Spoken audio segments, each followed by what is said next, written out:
When I tell my friends I want to move to Toronto, there's always a few questions that get asked.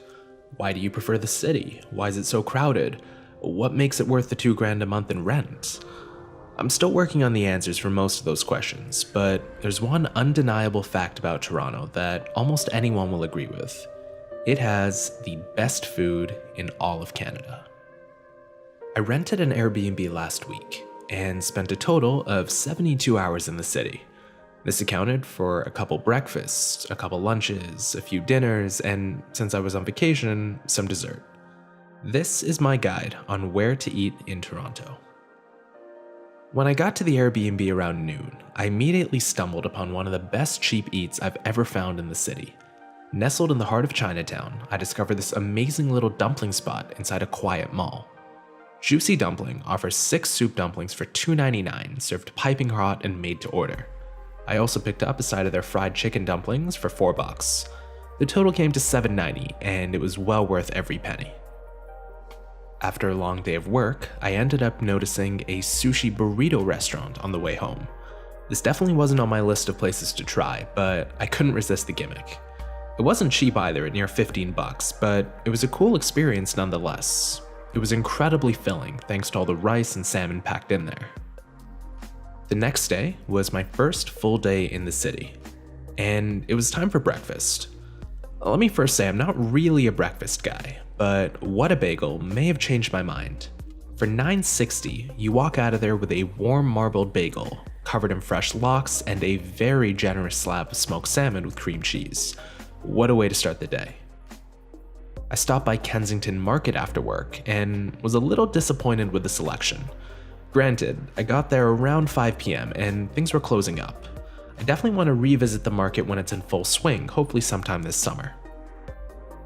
For lunch, I headed up to Yorkville to visit this incredible little pizza chain, which served fresh-made, individual, authentic pizzas. This was one of the highlights of my trip, and I'm definitely going to be going back. The Margarita Pizza ran just $11.30 and was one of the cheapest quality lunches out there in Yorkville. I then walked down to St. Lawrence Market for some fresh fruit and a snack. The sheer amount of produce was amazing, and the quality looked fantastic. I wish I could have taken some of it home, but I'm sure it would have gone bad stuffed in my backpack for the rest of the trip. I only had one night left in Toronto, and I didn't want it to go to waste. I grabbed a crepe at Future Bakery, which was honestly a bit of a letdown. I'm not quite sure how much I paid, to be honest with you, but I didn't expect them to grab the food and nuke it in the microwave. It was cold in the middle and a bit of a disappointment. I did grab a milk tart though, which was fantastic. For dinner that night, I met up with a friend to grab some ramen at a place called Sansote.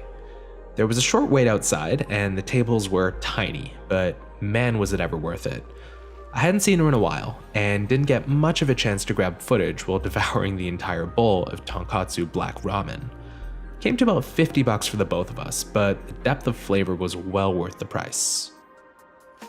The next morning, I stopped by Avenue Open Kitchen next to my condo for some classic breakfast fare. It was good, don't get me wrong, but I did wince paying $14 for something I definitely could have made at home. I'm not sure I'd suggest this place unless they're offering a special.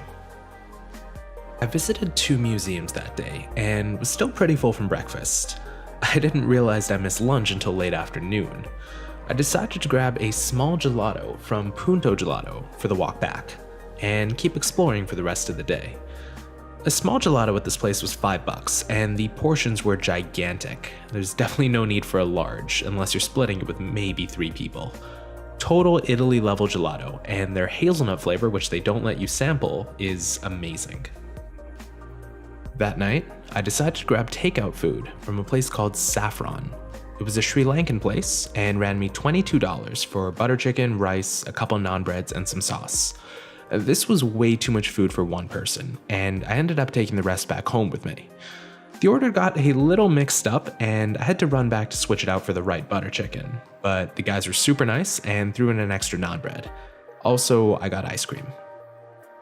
This definitely won't be my last trip to the city in the coming weeks. In fact, I'm literally heading there as soon as I get this video done for another night downtown.